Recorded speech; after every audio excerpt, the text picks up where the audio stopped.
Shut the door! Shut the door! That was a close one. Almost got it, ain't there? Oh, y'all right? Y'all right?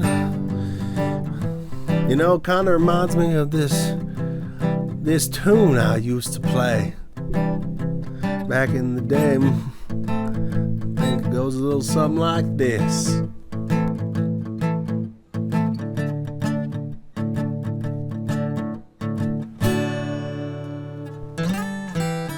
Well, today it seems that the dead just won't die. Won't die, won't die. But we wonder how, 'cause this movie won't tell us why. Tell me why, just tell me why.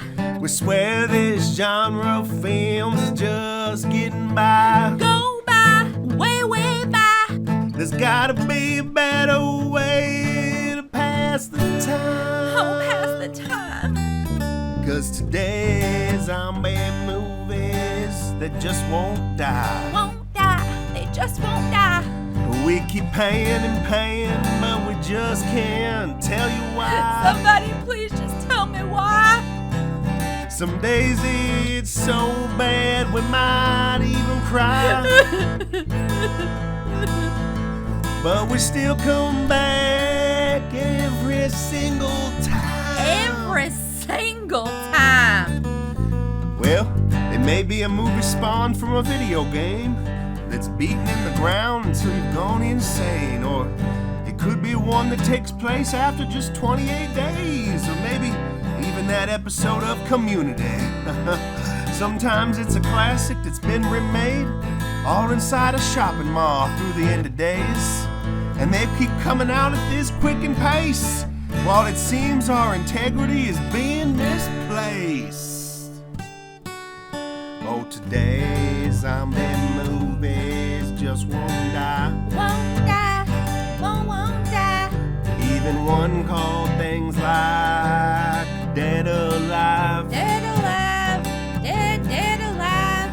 A zombie land where Twinkies run dry. Pinkies dry, run dry. Warm bodies like Philo's gonna cry.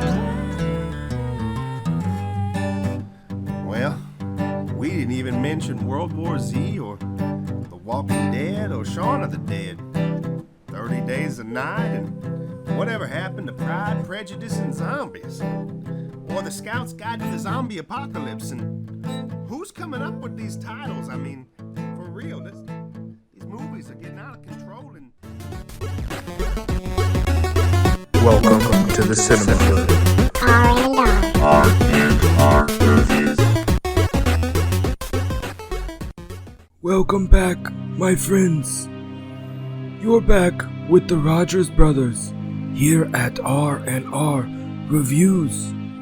The 2 DVD dunk sticks, the cilantro cyclist, the tape rewinders, the one with facial hair, and the one we just don't talk about, where one R stands for Rogers and the other stands for Rogers.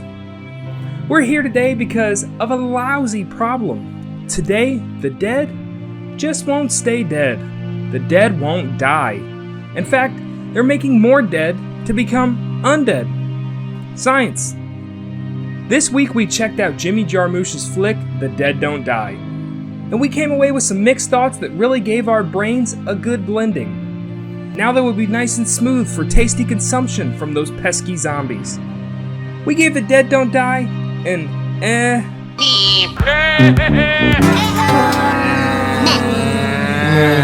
or 2 out of 5 shirtless Adam Drivers.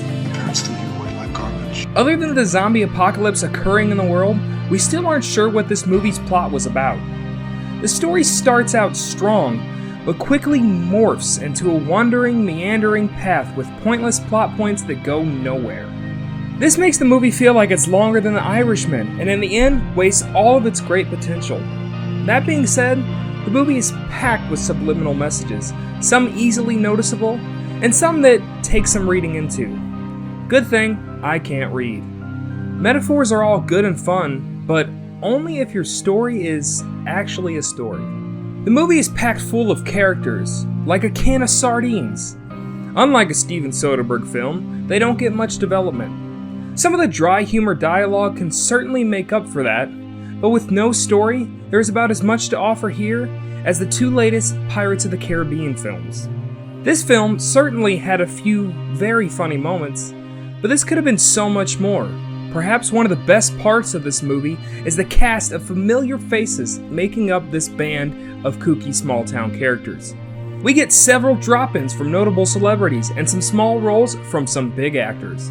The biggest roles going to Adam Driver and Bill Murray, who we have to say are truly excellent despite being in a not-so-great movie. Tilda Swinton is very weird as always, but we mean that in a good way. We get a light score and a pretty decent soundtrack song from Sturgill Simpson, who makes a cameo in the film as well.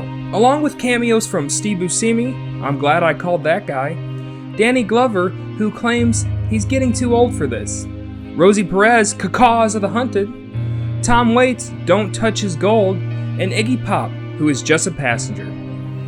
We gotta say we were not big fans of Discount Nick Nolte in this movie. Oh, I'm sorry, I mean Tom Waits. The visuals of this film were quite mixed as well. The depiction of the quote-unquote small town was effective, but we also got some not-so-great sights as well. We'll just chalk it up to some bad special effects. Wait, did you guys hear that? It's the call. The Call of the Wild. Without much of a story here, the film relies heavily on its characters. They are the pool that keeps us watching, and they truly don't disappoint. We can't get enough of our leading duo all the way up to the end of the film. Otherwise, there isn't much else to mention. The end of the film will leave you confused and wondering why, with a name like Adam Driver, he isn't ever the driver. Well guys, that's it for this week. Don't consume any human flesh. Refrain from fracking things you shouldn't. And remember, it's always a beautiful day in the hood, full of cinema.